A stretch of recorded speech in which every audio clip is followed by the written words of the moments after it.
So I've been on a bit of a kick here recently with understanding the people on your team at a higher level. And really, I've been talking a decent amount about conflict resolution as well.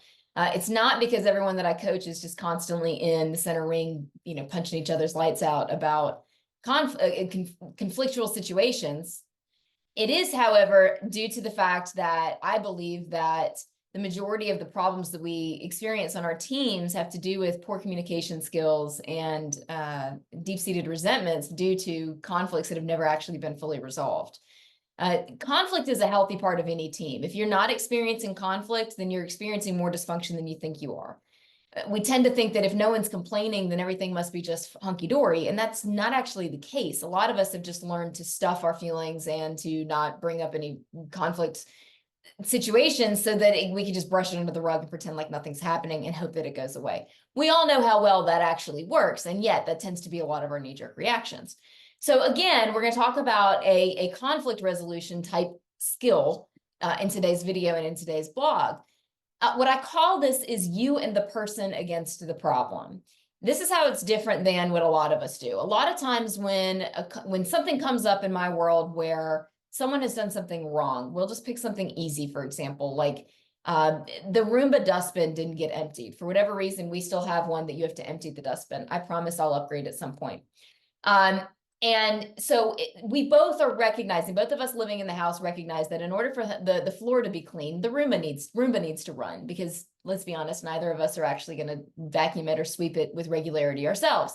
So it's on both of us to make sure that the Roomba's dustbin gets emptied.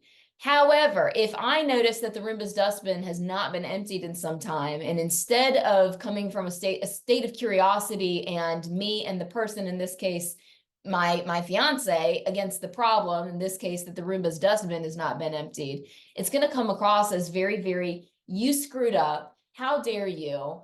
You're always doing this. Instead of, what can we do, you and me, together as a partnership to ensure that our home stays clean and the dustbin gets emptied? This is a universally applicable skill with your children, with your spouse, with your employees, with your clients.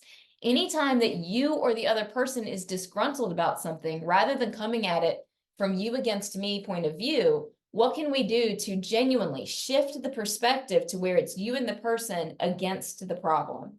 Think about it this way. You are both resourceful, whole, creative people with a wealth of opportunity to solve this problem together. Otherwise, you would not be in relationship. You would not be representing them as a client. You would not be married to them. You would not be employing them, or you would not have them as your child. You would have gotten rid of them. I'm kidding. I'm kidding.